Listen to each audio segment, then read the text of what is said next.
And now, broadcasting live from the Darkroom Studio at Craven Community College, it's In the Know.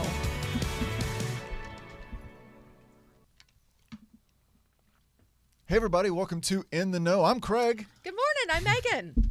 And this is a show we have every week here on our campus at Craven Community College. We just talk about fun things going on in the neighborhood and get a little silly. In the neighborhood. Yes. Won't you be my neighbor? I will be your neighbor, Yes. Megan. Yes, every Thursday morning you're my neighbor. Yep. I love Mr. Rogers' Neighborhood. I grew up on it. I do. Yeah. Me too. Yeah. We should make time. We should just turn this show into a Mr. Rogers' Neighborhood show where we have little trains going around. Oh, and puppets? And playtime. Oh, I like puppets. Yeah. Dress up. Mm-hmm. I can do the puppets and the dress up. I think the puppets were kind of how he got started, wasn't it? I believe so. Yeah, that was his original passion was the puppets. Yes. Yeah. Absolutely. Get your tennis shoes on, though? You have to put a cardigan on and put Oh, tennis yeah, shoes I do on. need to do that, yeah. Can we start the beginning of the show over again where I come in? Won't you be my neighbor? I don't own a cardigan. That's Oh. the first step I probably need to do is go buy a cardigan. You need a cardigan. I wouldn't even know where to start. With a cardigan? Yeah. Where would I get a cardigan? Well, if you want a vintage Mr. Rogers, just go to a thrift store. Okay. Go to the men's section. You I need never have the any one with luck. the big leather buttons. That would be really cool. I never have And then luck in maybe thrift even stores. Oh, I do. I'll find you a cardigan. Yeah. And then we got to find you the one with the elbow patches. I'm down. Would Let's that be do cool? that. Yeah. Yeah. Yeah, that'll be fun. It's not really cardigan weather, although today is absolutely gorgeous day. Mm-hmm. Today is Thursday, May 18th. I had to look. Happy May 18th. Happy May 18th. And before we get going too far, we want to thank our friends in the booth helping us out today. Who we got in there? Hey. Good Hey, morning. good morning, We have a Zanetta. guest today, guest student observer, We have a student watching. Lean over, bud. Hey. Good morning. And what's his name again? Dante. Dante. Good morning, Dante. Dante, thanks for being with us. Yep. And of course, we have our special guest with us We today. do. You want to? No, you throw it out. So we've got Trevor from the Bern Sun Journal here today. So welcome, Trevor. Thank you. Yes, Trevor Donnell. That's Thank you. it. Wow, that is the first time. I mean, first time we met, obviously was this morning, and everybody butchers the last name. Really? It's Donnell. Yeah. Donnell, all kinds of stuff. Wow, that was So I did it? spot I did- on. oh, Wow, good. it was spot on. Yeah, Very absolutely. You get the award. Absolutely. Woohoo! I like Oh, awards. Can we I go went back the to the casual playtime way. part Yeah. that we were talking about? Like, it's just. Well, even better than that, Trevor, you're on a good day. So I love to share and I love to feed my people. Perfect. So today we've got cookies, so I'm going to pass down the cookies to you. Perfect. These are you very peanut butter much. cookies made supposedly from real Reese's peanut butter in Hold it the up. I batter. don't want to Can you block get your it? face. Oh, Right. That's all right. They'll see plenty of my face. Oh, here's a napkin, by the way. I was about to say, And awesome. I'm giving Thank you. I'm giving you a napkin because today is also happens to be Clean Dishes Day. Okay. So Wait, today, only one dish. So so here's- only one dish. I don't yes. mean to interrupt. This is one thing I do appreciate about this. At the top, it says "eat or bake." You can eat the raw cookie dough, I guess. So- I'm always the one saying, "Don't do that." Correct. My daughter, guess that this was is the first okay. thing she did. She goes, Mom, what? I said, can I please put them on the cookie sheet first? She goes, no. So I forked the first corner one and handed it to her. I said, was it good? She goes, yeah, it was really good. So brought this stuff in. You can see I've also got some other Reese cups here, which is a fan favorite. Well, you're just going right by my main concern, though. What? Where do you stand on eating raw cookie dough? I don't care for it. I don't like Same. cookie dough No. ice cream. I don't like. No. No. Okay. Absolutely hate it. So you love it. Zanetta, do You you love like eating. No, cookie dough? I'm always the one that's saying, "Don't eat raw Oh, eggs." okay, Yeah, gotcha. Oh, so exactly. perfect then. So Yeah, we're yeah. all in agreement. I'm sure it's all ultra Fantastic. pasteurized. So, yeah, I think we're good. So anyway. Maybe we can get a debate going in the comments She if didn't- others want to disagree. Zanetta, where do you land on this? A little bite here and there. but not a whole Okay, tub. okay, a little bite here and there. Like lick the spatula. So today is National I Love Reese's Day. Okay. It comes I with it. Yes, love Reese's I love Day. Reese's Day. Look at Okay. these old cool vintage ads too. I love it. So this is the day to celebrate the all-time favorite candy known as Reese's Peanut Butter Cups.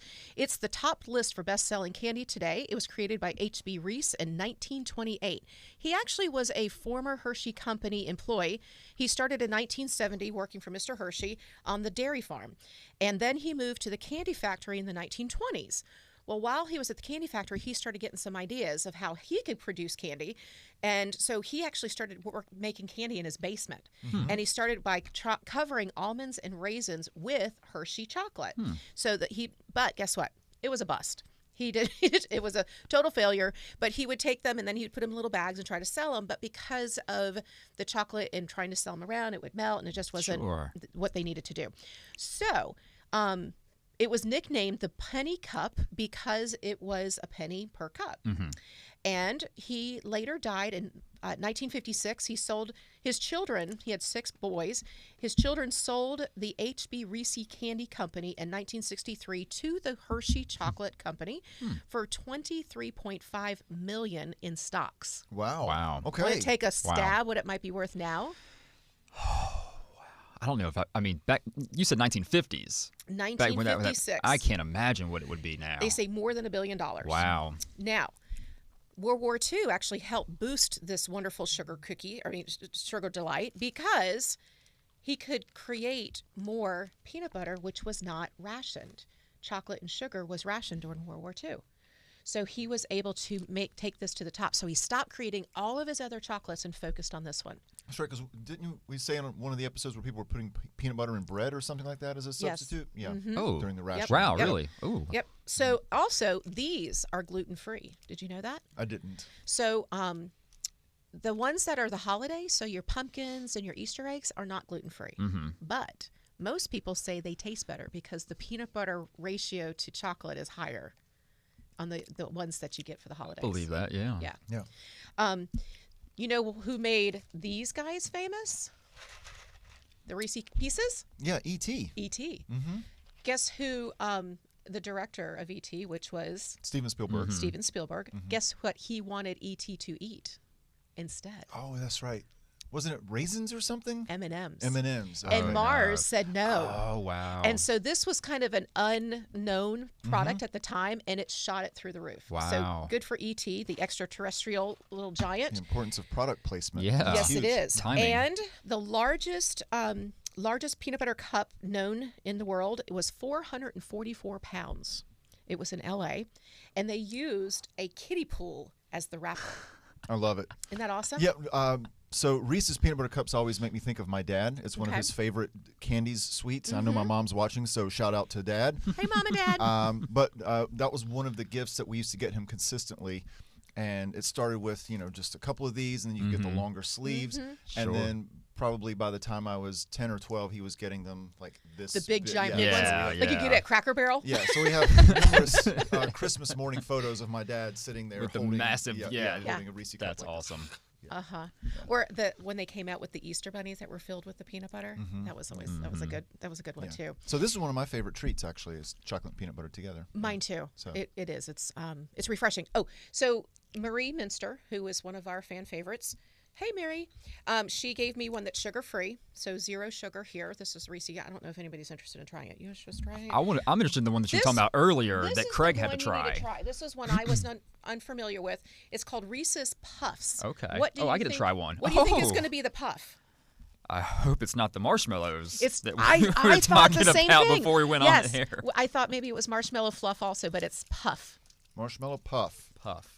Okay. All right, Not I'll wait marshmallow. for you. Reese's Puff. Reese's Puff, sorry. Right. I got marshmallow in the brain. All right, ready? Ready? Cheers. Cheers.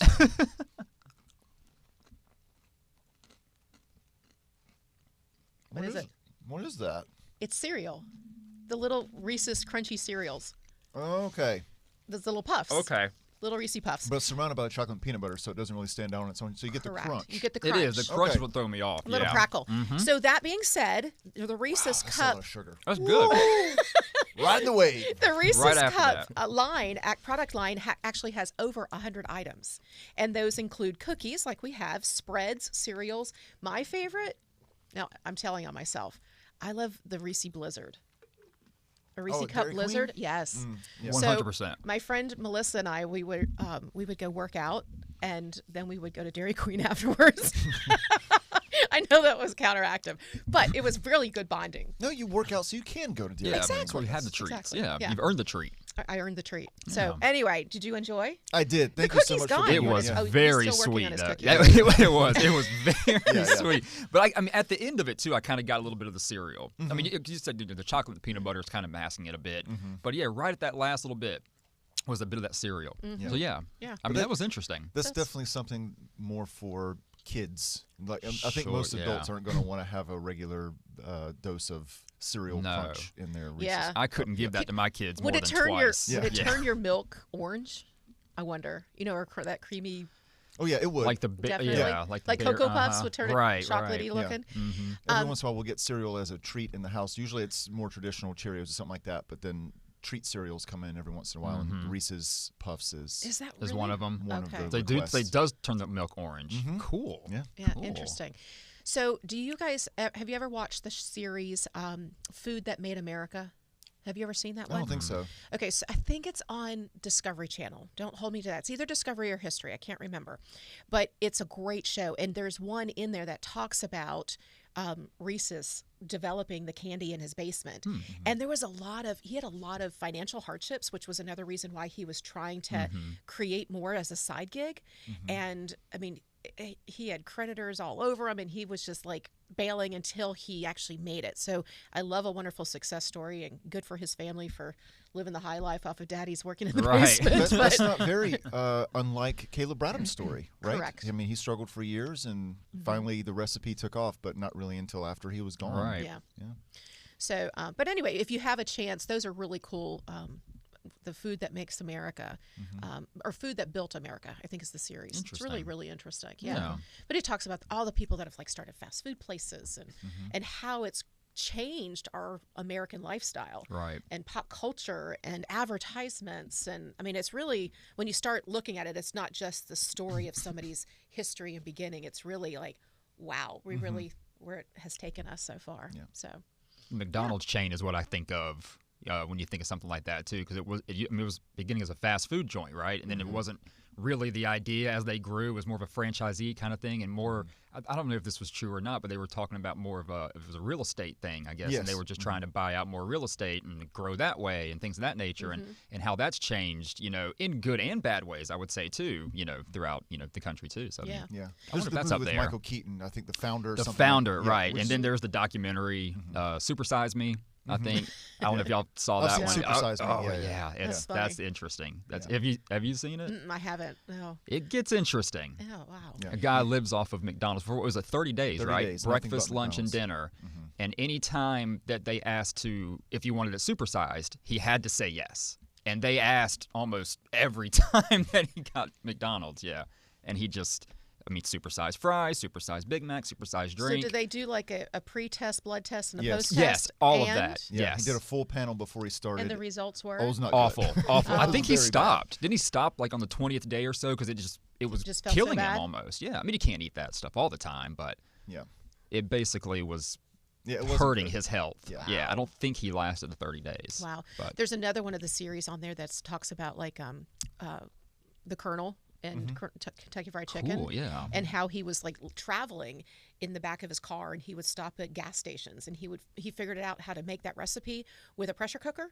And then sometimes the pressure cooker exploded. I mean, it was all kinds of, oh my gosh, what's happening now? And anyway, all kinds of cool stuff. But That is. if you can find that on TV, I highly recommend that one. It's a great series. It's Awesome. good, family friendly also. Nice. So, we're not here just to talk about peanut butter We're covered not. in chocolate, which is delicious, but we are here, and thank you so much, Trevor, for sharing your morning with us. Absolutely. And we tell us back again. You are the I'm the local news editor here for the Sun Journal. Okay. And I'm actually the editor for the Jacksonville Daily News, Kinston Free Press, and the Sun Journal. So I oversee all three That's a lot of newspapers. hats to wear. It's a lot of hats. Sometimes reporting, sometimes editing, sometimes building papers. Yeah, it's a lot of hats. It's a Wow. lot of hats. So tell me, what is the connection with the editor being overseeing all of those? What is that connection?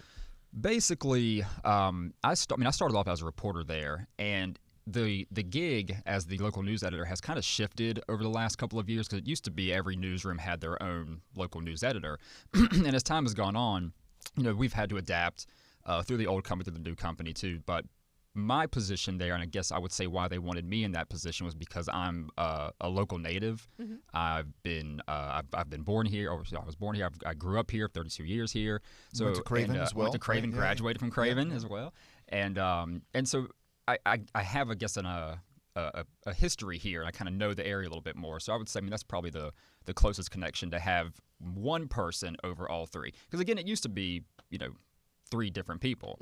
But as consolidating has gone down, as the newsrooms have had to adapt, that was one way we've kind of had to. So rewind, because you said the old the old company versus the new company. So Sure, tell us a little yeah. bit about the difference on that. So our old company, so we were bought out actually in late November, early December by Paxton Media Group. And they are a company out of Kentucky, Paducah, Kentucky, I believe is what it is. And they focus on small local newsrooms. Our old company was Gannett, which is USA Today Network. I'm familiar with USA Today. And Paxton, again, focus on those local small newsrooms. Gannett's more focus was, and I won't say bigger newsrooms, but let's say bigger cities such as, and I'll compare, Wilmington and Asheville and, Raleigh, although there's no, newspaper there that they own in Raleigh, but that was more their focus. And not that, we weren't benefiting from things of that nature, but it was more of a, how can we consolidate, as we were just mentioning, resources to compare ourselves to Wilmington and Asheville and things like that, which we're not. We're New Bern. We're Jacksonville. We're Kinston. And so what Paxton does and what they've done since then is put resources back into these local, specifically, these areas, these local newsrooms, and try to build those resources back to what the Sun Journal, the Jacksonville Daily News, the Kinston Free Press used to be. And it used to be, big 40 to 50 people newsrooms. It's not the same way anymore. But more importantly, they're focusing on local news, not necessarily more AP Wire stuff or USA Today stuff or things like that. But what's the happening around here? Right. What's the events that were missed? What's the celebrations that were missed? All that fun stuff. What's happening at the college? What's happening at in schools? Things of that nature.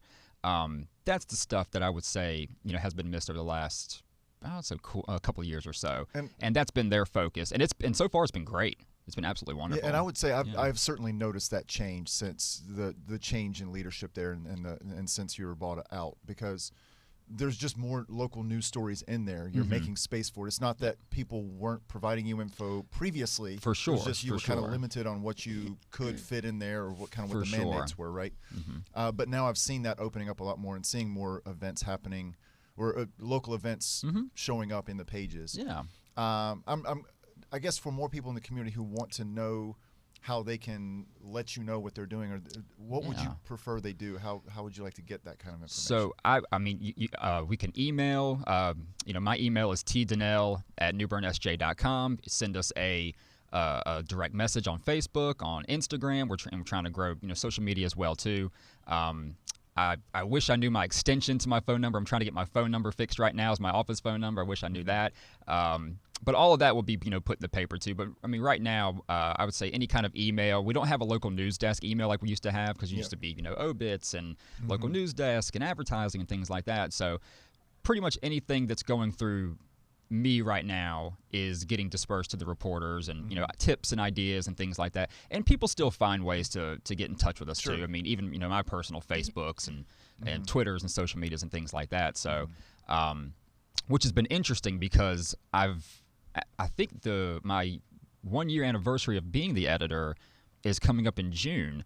And since last year, it was a bit of a transition during being bought out and things like that, but I think in the last 6 months since we've been bought out, more people have been interacting with us and have seen, like you mentioned, have seen the changes and have seen the changes for good, and are seeking, to give us tips and information and story ideas and things of that nature. So it's been a pretty good give and take, because it wasn't there in the beginning.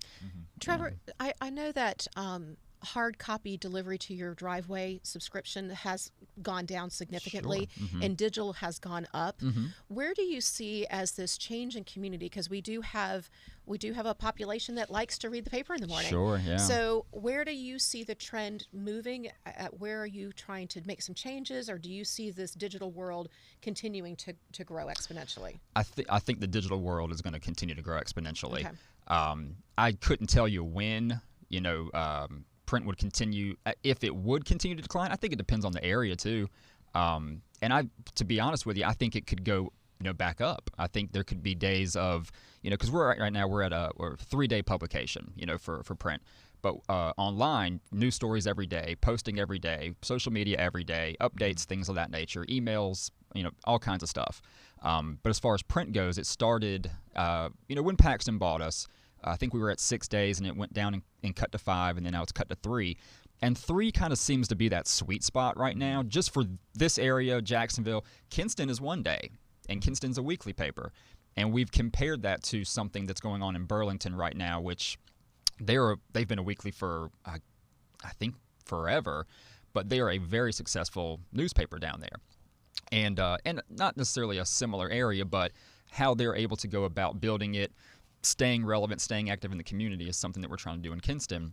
So I don't know if Kinston would ever change necessarily, but it just all depends on, I guess, interaction, staying involved in the community, staying relevant. How can we continue to do that? And if we can continue to do that, there could be an increase in frequency. There could be a decrease if we don't do that. But I would say right now, I think we're at a pretty good sweet spot of 3 days a week. And people aren't necessarily happy about it. It's not, I'm 32 years old and I enjoy reading a paper. It's just, there's something about it. But for the most part, I think once they've realized that you can find this news and you can still go online and have the e-editions and have access to that or social media, I think they've been able to kind of adjust into that transition too. But there's still always going to be the people that want to hold that paper. Yeah. And I'm one of those people. I like reading a paper as well. Right.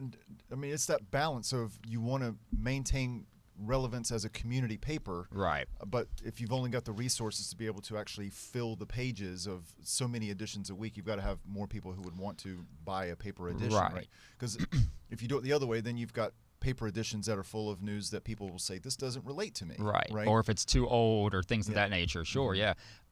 Which is interesting. I'm glad you brought that up too, because right now in Kinston, we've opened up the paper to be 100% local. In New Bern and Jacksonville, we're moving to that in the next month or so. It could be a couple months, but it's a transition that we're still going through with the print designers and who design our pages and adding on because when we were bought out, we were part of a 6 publication acquisition. So they've got to figure out different ways of building us into their schedules and things of that nature, and it's taken some time. We're about 6 months into that, 7 months into that or so, but we're getting to a point where they're going to open that up to be 100% local. So the first 2, 3, 4 pages right now in the Sun Journal, you'll start seeing local news. And then sports, which actually came back recently, we were able to bring that back. The first page there and the second page there, but then there's about 2 or 3 more pages on each section that aren't local, and that's where you see the AP stuff, the regional stuff, which we try to keep local as well with, what's happening in the General Assembly or across the state. But soon, it's going to be all local, 100% local. And that's very exciting because the stuff that we're getting in right now, this event here, this happening here, we're going to have room for it. Yeah, that's all that I think people have been asking about is just to see what's happening. So, Trevor, I did a lot of advertising with the Sun Journal when I was running the adult enrichment program. Awesome. And that was a huge thing because my demographic read the newspaper. And I would put something in on Sunday and my phone would blow up on Monday. But I also had a brick and mortar that I could go to that run off McCarthy. Is it? Yep. And is there a place now that if I have a family obituary I need to put in or a garage sale event or where can somebody go versus going to an email? There is, and man, have you put me on the spot for that right sorry. now? Because I'm not sure. It's kind of unofficial. I will say that we're out of the McCarthy building. That building is Gannett owned. They'll sell it. They'll do what they need to do with that. You just don't need that much space anymore, We right? don't You used need to have that a much press space. in the back, right? Right, Yeah, right. Same thing with Jacksonville, same thing with Kinston. Yep, all that's gone now. So I will say, because you teed it up for me, that the new office is in River Bend right now. The sign's been out there. If you've gone past it on Highway 17 and gone to the Shell station right there, I think you should. Sun Journal says it right there on the Kerosene building. So it's the worst kept secret, I guess, for us right now. But that's where our new office is. It is not open to the public yet, but it will. It can be if I need to meet somebody, or if we need to go talk to somebody, or if somebody wants to meet us there, give us something, any kind of mail, things of that nature. Talk about obits or advertising. We can have meetings. That's our office right there. Okay. So if you're familiar with the Kerosene building, they have a little bit of a dock out back, and they have their trucks, and then the glass part, all the windows in the front. That's ours. That's where we set up. A little conference room, little area for us, our cubicles, a little history center in there as well of all the stuff that we had at the old McCarthy building that was just priceless, is also set up in there. Like the little lead lettering or whatever little blocks of letters. Yep, there's that. It's in a little typeset. Right. It's encased. It's enclosed. There's an old bicycle. I guess it's a statue of some kind. When paper boys were delivering the papers and throwing them on the house and things like that. There's something like that too. I'll have to get some pictures and show them to you. But cool. But that's where our office will be, and it was supposed to open in March, and it's just not happened that quickly yet. But I think before the end of the summer, we'll be able to say, hey, we're open. We're back working in there. We're available. Come see us. Yeah. But yeah. That's where we are. Yeah, awesome. That's where we are. And I know you mentioned that you're covering sports now as well, or you had not been in the past.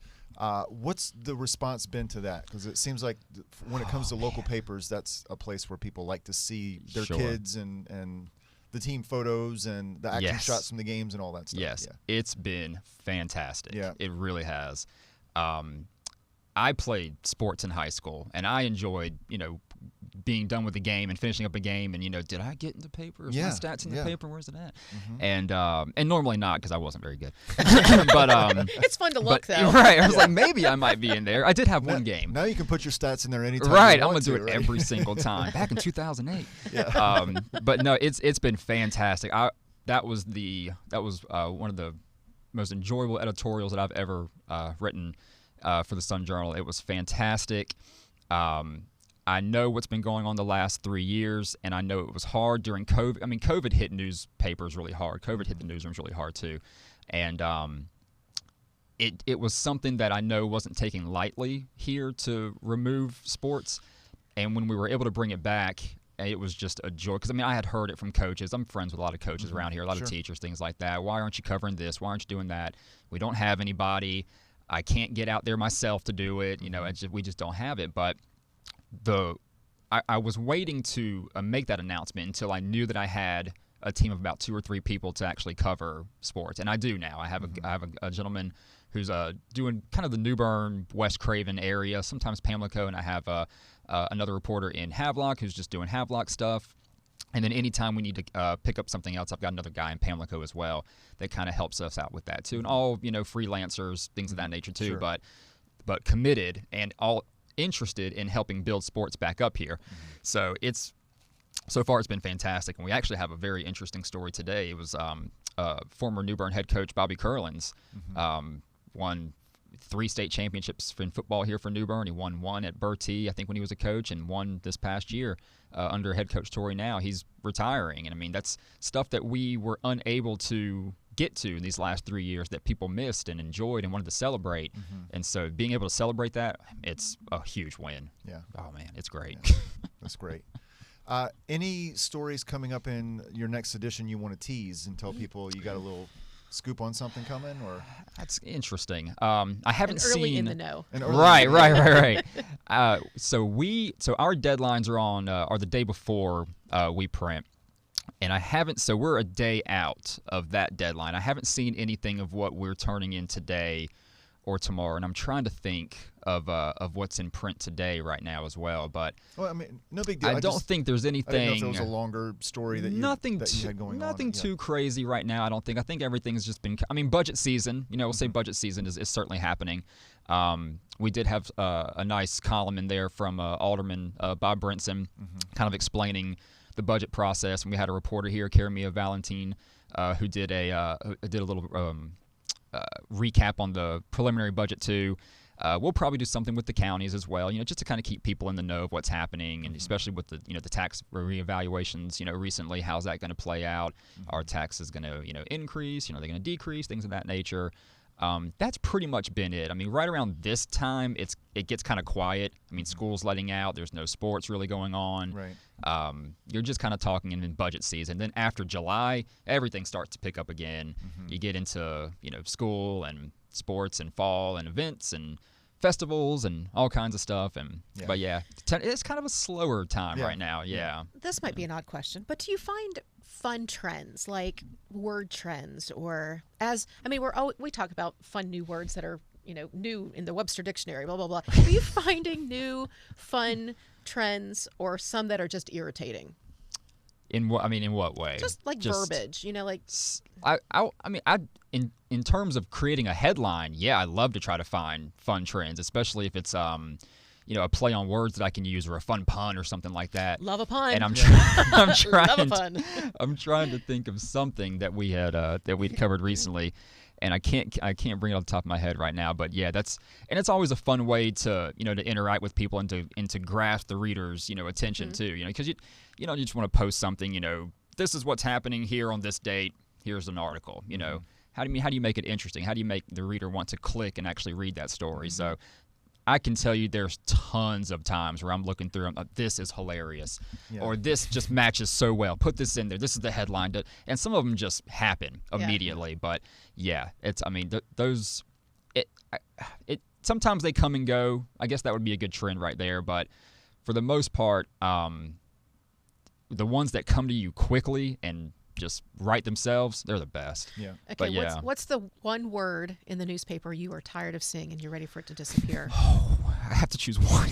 You can choose more than one. But one word that I'm tired of seeing in the newspaper that I want to disappear. like most recently, That's a great question. I really have no idea. Do you have one? A word that, I know there's words that, so I'll tell my reporters, hey, you're using this over and over and over again. Please come up with a different word to describe it. Right. Just please stop. I couldn't tell you. There's a couple of instances where there's a different way to explain it. The word that. The word that. When you're explaining something, and I remember my old editor used to tell me, because she had a professor in college that said, when explaining something, you always added the word that. It means you weren't explaining it well. Stop adding it. Oh, and interesting. I'll have to remember that. It's more,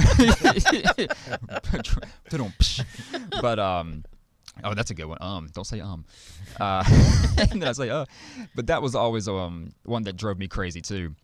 Was when you're just putting it in there and because you want to talk and you want to tell a story and you want to explain exactly what's happening, but there's different ways to come across, and I guess you want to get your point across quickly too at that point. And using little extra words like that it just drives me crazy. And I do have one right now, one reporter who is new and learning, and I'm trying to get her to stop doing that. But it took me a year to stop doing it, and my editor would just drill it into me all the time. This is terrible. Stop doing it. I'm like, different editors have different little triggers. Yes. Right. Yes. Mine's the Oxford comma. Yeah. By the way. Yeah. So where do you land on that again? I keep going back and forth on it. Yeah. I because think, AP style says you should not use it. Right. Yeah. And so so I had an editor before I became the editor who was saying use it, and then I had another one that because we were under Fayetteville at the time, who was editing our stuff. They had another one that said no, use it.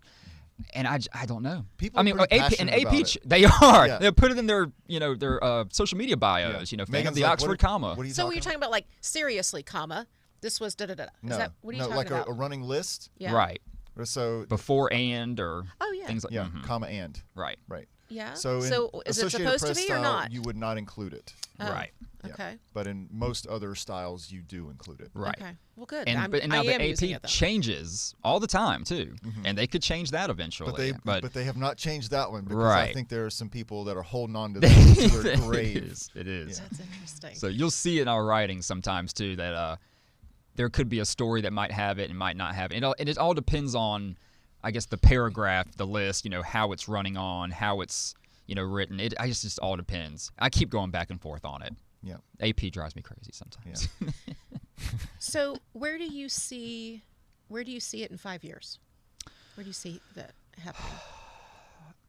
I don't think there's going to be any serious changes in 5 years. I think it would happen if any changes really do happen and they happen to decline or anything of that nature. I think it's going to take a little longer than that. It could be 10, 15, 20 years, quite honestly. I think 5 years, if we're able to continue to build in the way that we're building right now and getting back into the community, I mean, we have more resources than we had already. We could have more. I could bring another reporter in if we're able to. That was my next question. Do you need help? I do need help. If anybody wants to contribute, please. Yes, All right. absolutely. I mean, we're using freelancers left and right now. I think I have a team of at least 10, I think, freelancers in between all three papers. And then a couple of columnists, with Craven County Tourism Development Authority. I've got, again, I mentioned Bob Brinson, Alderman Bob Brinson. Ed Wall. I don't know if you're familiar with Ed Wall. He used to do the outdoor columns for us many years ago, and only recently stopped right before COVID. Ed Wall's back now. So, I mean, we have a lot of contributors. But and the college has one almost and every Holly. week. Yep, that's right. Absolutely. Absolutely. I mean, the list goes on. Roland Bowen is a real estate columnist, with the home sales team. So of course, any kind of contributions that anybody wants to offer, for sure, and that's part of The building that community. too. Right, Yep, that's exactly that's about that building connection. the community. Absolutely, that's something that we had before. It went away. We're trying to bring that back. So if we can continue bringing that back, I would like to think that in 5 years that we're able to continue building, and we could be building back to more print days and more following and things like that. But I don't think there's going to be any serious changes that would decline in 5 years. But Well, we've got a ton of talent. So if you are interested, you could either chime in and make a comment or reach out to Trevor please, directly. please. Awesome. We've got to get to community Yeah, events. we do. Speaking of community. So part of what we do on the show, of course, each week is we do a little roundup of the weekend and All right. events not in coming up. print. You send it to me. We'll put it in print. Not there you go. It's not in print, but I might say the commas incorrectly. I might do it like actually say comma. No. You can say comma if Okay. you want to. Yeah. Here at the college, we do use the Oxford comma. Perfect. Yeah. Comma. All right, you want to Yeah, start? I can get started. Yeah. You got chocolate on your I paper. have chocolate everywhere, and I'm Yes. not mad about it. Okay. Okay.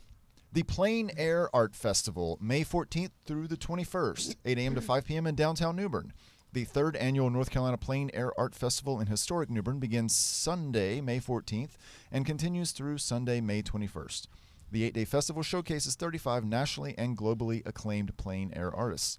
Festival attendees will have numerous opportunities to meet and talk with the artists, including using a real-time cell phone app showing the locations of featured painters each day.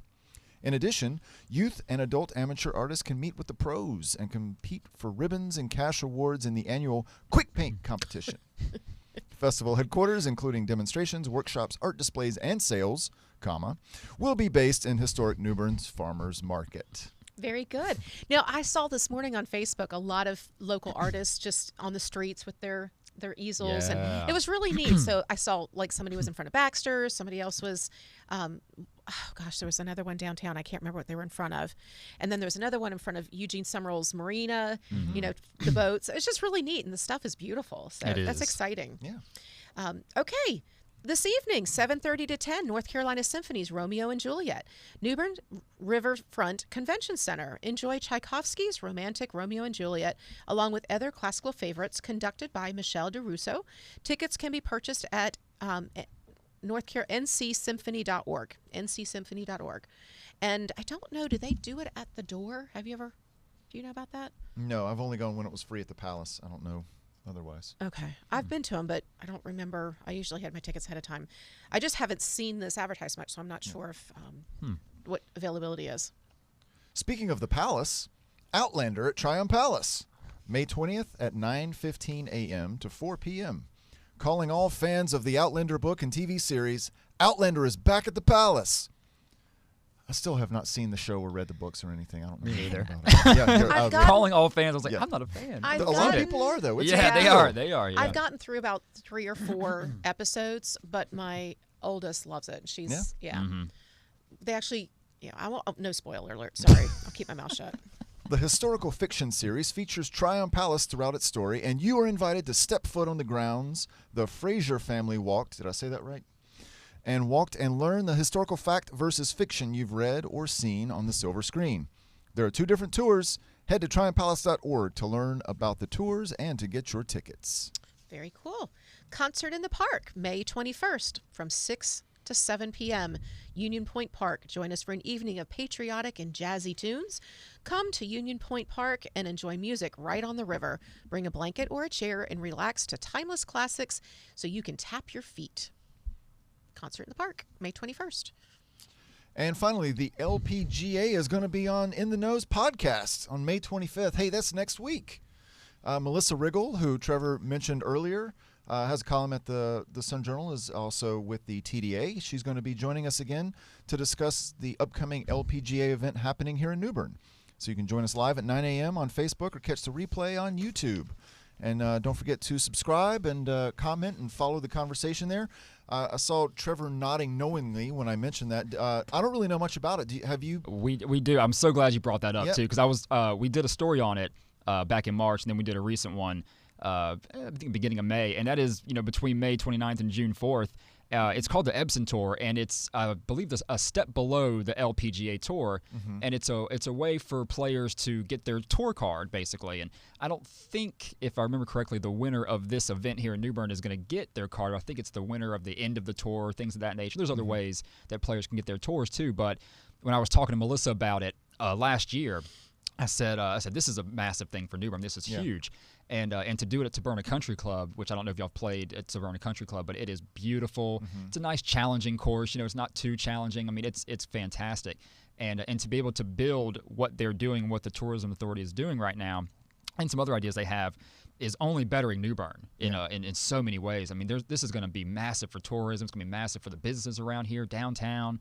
Hotels, all kinds of stuff. I mean, there's tons of people coming for that. And I'll be out there. We actually have a gentleman who's playing in it to represent the Sun Journal. Oh, is that right? I think in the one of the opening, just playing around rounds, I guess. Not actually in the tour, but that's what I would be if I was playing. I was just playing around. He's just doing it. Yeah, there's some kind of, I guess, just random. Let's go see how the course looks that day, and hence he's going to play out there for that. But yeah. It's a very cool event. Awesome. Yeah. I'll look forward to learning more about that next week when Melissa's on the show. Awesome. Yes. Yeah, Trevor, thanks so much for coming on the show today. Thank you. I appreciate it. Anything else you want to add or we didn't include? No, this was fantastic. Thank you. Thank you for having me. Yeah, awesome. Hopefully we can do it again. And thank you for keeping print alive. So thank you. Right? For sure. Keep going with that one. For sure. And we will be back here next Thursday, the 25th at 9 o'clock. So we look forward to having you all back here with us. So you have anything else to share? We're currently registering for summer classes. The window has not closed, so if you would like to come to Craven this summer or fall, you can still come down. Go enjoy a Reese. Yeah, and come enjoy a Reese. Enjoy a Reese. With that, we want to sign off, so stay safe, stay happy, stay healthy. We'll see you next week. Take care. Bye-bye. Bye, everybody.